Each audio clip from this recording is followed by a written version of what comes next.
In this Lean tip, I'm going to talk about how Lean applies to speaking, presentations, workshops, conferences, you name it, any situation in which you have a group of people all together and you're trying to share ideas, information, troubleshoot problems, anything like that. The model of one person talks and everybody else listens can actually be extremely wasteful. And if you've been to a boring seminar or conference recently, I'm sure you and your butt can agree with that. There's other ways of doing it. We can think differently about how to communicate among a group of people. So I'm going to teach you some facilitation techniques that are going to take participation to a whole new level. You're going to tap into the genius of people in a group environment unlike ever before. And since I don't have 20 participants here in my house today, I'm going to use the help of my daughter's going to let me borrow some of our friends, the Beanie Babies.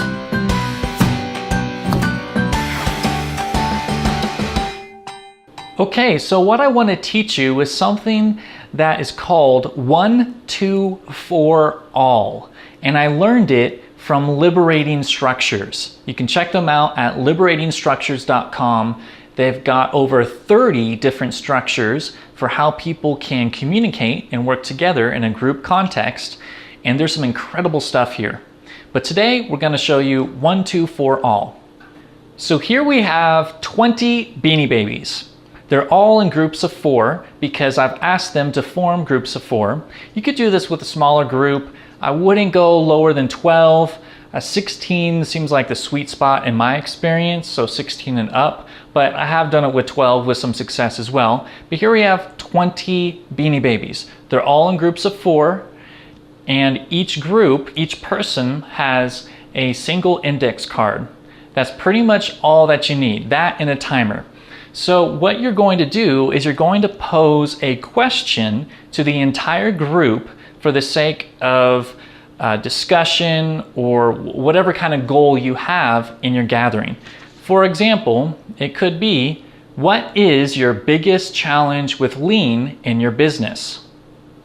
So I'm going to speak that question to our group very clearly. And then I'm going to time them. I'm going to tell them everything that I'm doing. I have to set good ground rules for this to work. I'm going to give them 60 seconds to answer the question, but writing it down on their index card. That's very important. Every person is required to write on the index card because every person has to participate. So 60 seconds, they're now up. I'm going to have a buzzer, a bell, if there's a projector, maybe a countdown, but I'm going to get everyone's attention. And now I'm going to have them share ideas in pairs.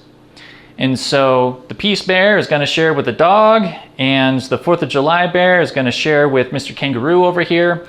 And they're going to share their ideas in pairs. They're going to have 2 minutes to do that. Again, I'm going to have a timer with a very clear start and stop.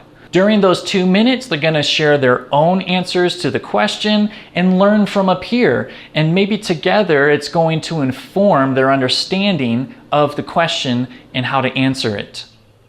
Those 2 minutes are now over, and now I'm going to have them share in groups of 4. So now every group of 4 is going to have 4 minutes to share their ideas within their group. So this group of 4 is sharing, that group of 4 is sharing, this group over there is sharing.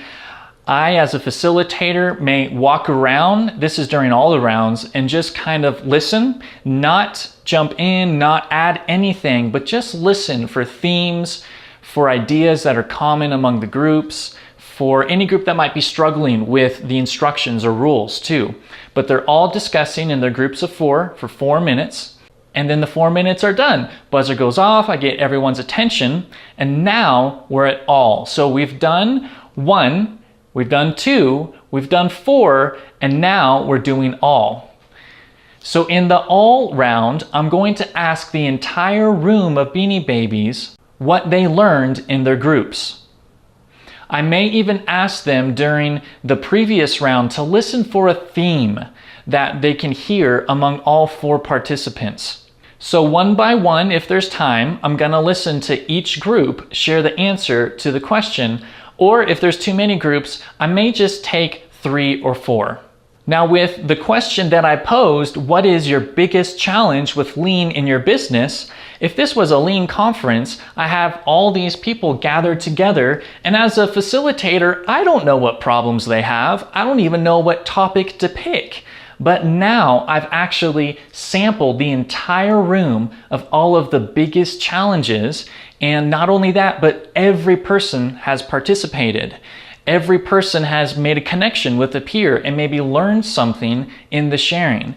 They're not just listening to me as I assume what their needs are and what needs to be talked about, but we've actually identified the needs of the room, and these are my customers, by the way. I need to cater to their needs. Well, we've discovered their needs. Now we could break up into different presentations or different groups that target specific themes that were discovered in the room as we take it further. There's actually a bunch of other liberating structures at liberatingstructures.com that you can use in all different kinds of way, for peer-to-peer coaching, for troubleshooting, for identifying problems and planning the future, for rapid crowdsourcing and coming up with the best of the best ideas among all of the genius here, among all your beanie babies. There's a lot of variations and riffs on these simple structures of how people communicate and share ideas.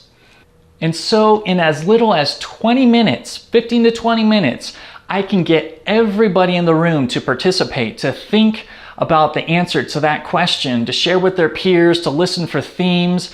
And instead of just giving the room over to the strongest personality, or me assuming in error what they want and what they need, I can actually find out from the entire room what the most important thing is, and then go after that. I could use other liberating structures too, as we take this launching pad other places. And it's a lot better. The one person talks, everybody else listens. It's not a bad model. It's just a way of doing things. It could be very powerful when well placed. But very often, there's other ways that we could interact with a group of people to attain our goals, accomplish what we want to in the room. And that's what liberating structures will do. We get away from that batch process of everybody listening to one person, and instead we break it down into groups, into all these small little cells that are generating ideas and bringing the best of the best to the top for everyone's benefit. For more lean tips and sound advice for your lean journey, visit us at leansmarts.com.